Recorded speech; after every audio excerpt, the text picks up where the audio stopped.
It's really common to hear of people who are struggling to quit smoking by themselves. Look, one of the things I hear a lot is, oh, I'm trying to quit smoking and I'm going cold turkey and I've been smoking for years and but I'm struggling the whole time. It's like I'm thinking about smoking the whole time. I can't concentrate on work. I can't even concentrate on my children's homework or picking them up from school. It's like the whole time I'm thinking about it. It's really distracting. When will this end? And it feels like it's not going to end. But if you stay in that mindset and you approach it in that particular way that leads up to feeling like that, it may well not end well. Okay, and by that I mean very likely to have relapses and go through that cycle again. But it doesn't have to be that way.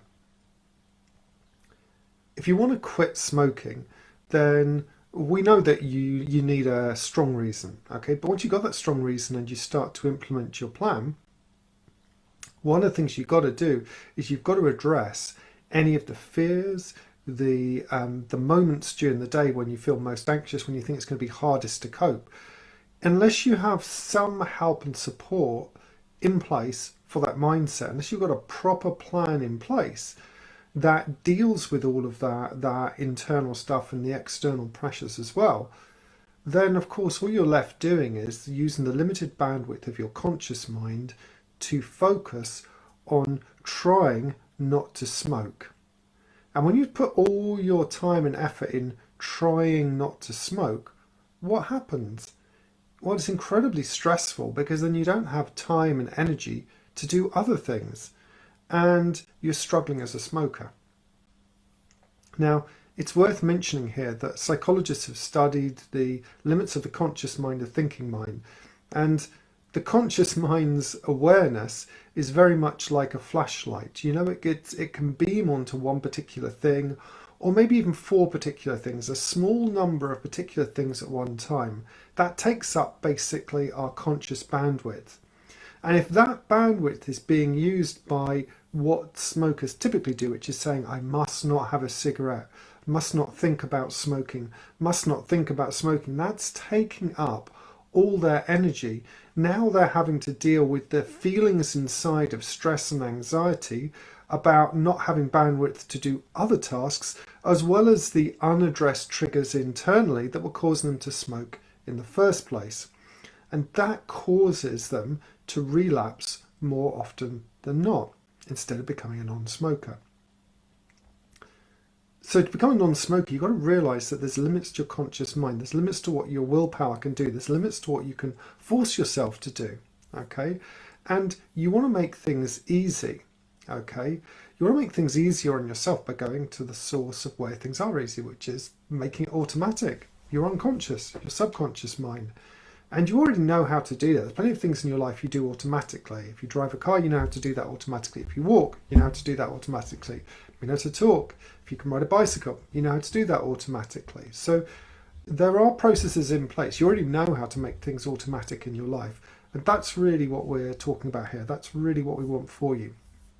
To overcome those fears that are blowing things up out of all proportion, causing you to use the limited bandwidth of your conscious mind to think about not smoking the whole time, which just detracts from what you do need to get done. Now, here's the thing. A lot of people are trying to quit smoking by saying, I must not smoke. Think about it for a moment. Try not to think of a yellow antelope. Try to think of an antelope coloured yellow. Or try not to think of yourself standing upside down. Try not to think of yourself standing upside down. Try not to think of yourself standing upside down. Try not to think about a cream bun. Don't think about biting into a bun. Don't think about the icing on it. Don't think about the taste or salivating. Don't think about shops where you can buy cream buns. What happens when you start to think about the thing that you don't want? Well, basically your neurology has to conceptualize that at some level, whether it's a sounds or a picture or feelings or a mixture of all of them. You have to conceptualize it to be able to tell yourself not to think about it. And that's where people are making a mistake. You see, smokers have a number of challenges. First of all, you have the internal unaddressed feelings like anxiety and boredom that are causing you to smoke. Secondly, you've got the external triggers that are paired to the internal feeling. Thirdly, you've got the cycle of feeling anxious that's causing you the anxiety about when you're going to smoke, that forms a loop of feeling anxious, having the relief of the smoking, and then going back to the anxiety feeling as well as a trigger for the smoking. So it becomes like a cycle. The actual anticipating it becomes this anxious feeling. Then you've got the challenge of telling yourself that you're going to quit the whole time and don't smoke, and saying that inside your mind, which means you're always thinking about smoking.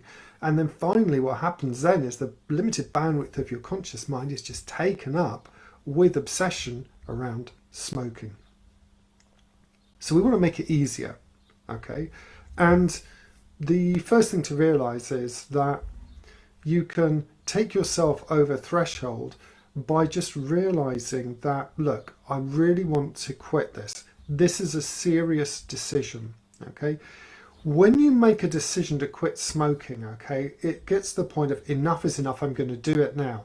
At that point, you already know that there are tools and resources. There are stop smoking experts out there. There are people you can schedule an appointment with. There are things you can do. When you make that decision, you'll only make it once because you'll know you've made it, because you follow through on it. You will be taking action. And doesn't that make sense? That when you've made a decision, that you take some action on it? Like, if you spent all your life thinking, oh, I might buy a house. Oh, I've got some money, I might buy a house. And you went to your whole life and never bought it, you would not have made a decision to buy a house. So you need to make that decision. And look, cut yourself some slack with what you're doing. No one trained you how to use your mind. No one trained you how to use your neurology, okay? We were conditioned for years, even from the Medical Association in America was linked in with Association for Promoting Smoking for many, many years. Even the Surgeon General recommended it decades ago, which seems crazy to think about now. But that's the power of marketing, you know, and just as in the same way these days that advertisers are very subtle, you know, they'll put MacBooks in movies that we watch and TV series so it looks cool, so we have that association. That's what happened with the Marlboro Man. It's what happened with smoking over years, that it was a cool, you know, thing to do. You know, it somehow empowered you. And so breaking those associations does require a certain amount of vigilance and a willingness to say enough is enough. It's good news though, because look, the only reason that a person is thinking about smoking all day and it's going round and round inside their mind is that they don't understand and they've not been taught how to use their brain, how to use their mind in a way that breaks that obsession, that breaks that kind of thinking. Listen, if you didn't have any anxiety or boredom inside around smoking, if you didn't have any fears around being able to quit smoking, wouldn't it be an awful lot easier? And really that's what the research around the placebo effect and expectation tells us, that when you anticipate things to be a certain way, it tends to be like that, on balance more often than not. And so we can create that. We can actually set up contexts in which we will make that switch inside your mind, and it can happen very, very quickly.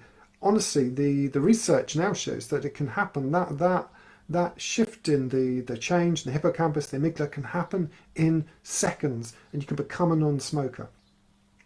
But you're not going to become a non-smoker if you're going around every day doing exactly the same thing you always did, worrying about smoking, worried about how it's going to feel, wondering if it's ever going to end, feeling bored, feeling anxious, feeling frustrated, having cravings, worrying about it, thinking about it the whole time, telling yourself I mustn't have one, so that it feels like you're constantly resisting something, like a man who's walked through the desert for 3 days and there's a cool glass of water in front of him and he's trying to resist drinking it.